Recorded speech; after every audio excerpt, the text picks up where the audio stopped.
Beware the Snowman. This book has probably one of the blandest Tim Jacobus covers ever. It's just a snowman like this in a snowy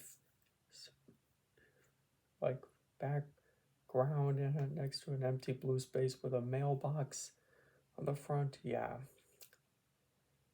And the tagline, he's got a heart of cold. Okay.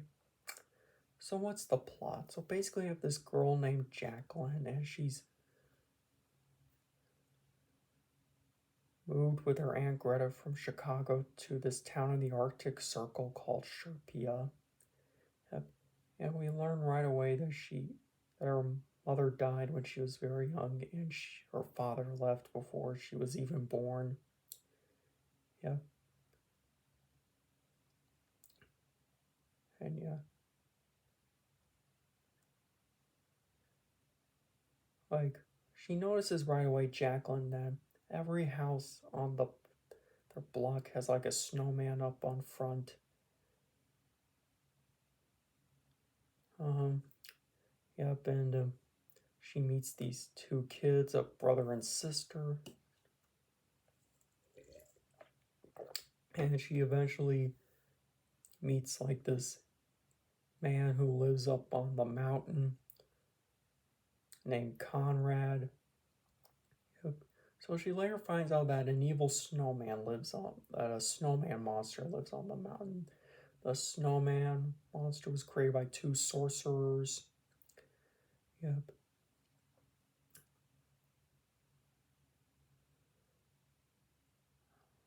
Uh-huh.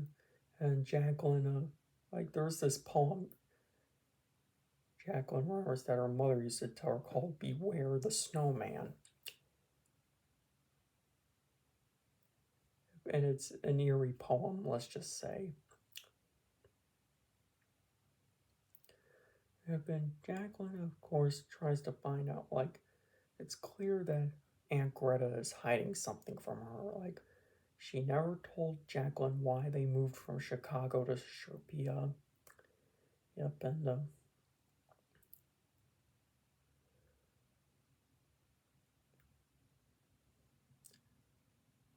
so Jacqueline eventually like decides to go up on the mountain to see what's up there for herself.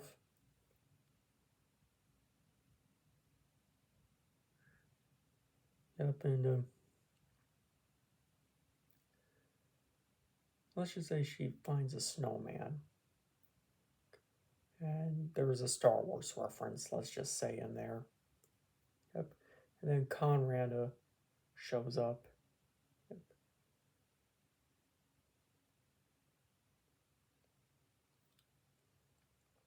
Let's just say a bunch of weird shenanigans happen.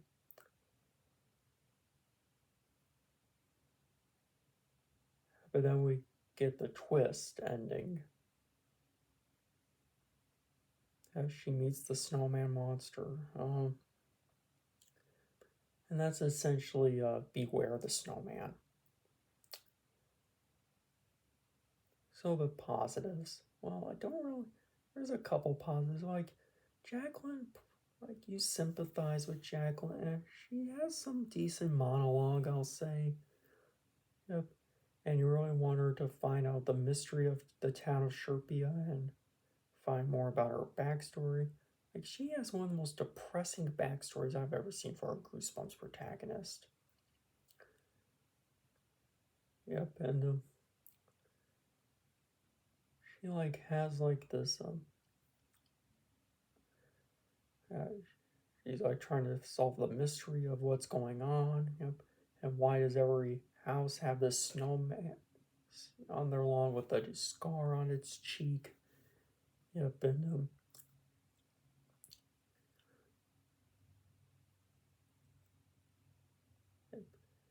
another positive is like you really feel the like I like the winter atmosphere in this book with the snow and being in the Arctic Circle.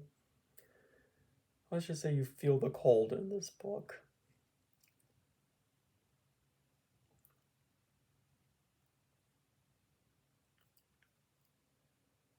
Now the negatives. This book drags at times. It really does. Like, it has its moments, the book, but for the most part, it's a meh book at best. You know, just mediocre. Not one of the best Goosebumps books, but also not one of the worst Goosebumps books either. Yeah, it feels lifeless at times, the book, and it's kind of has like a vague vibe to it. Yep, that's pretty much all I really have to say about Beware the Snowman. Yep. So, anyways, thanks for watching and subscribe.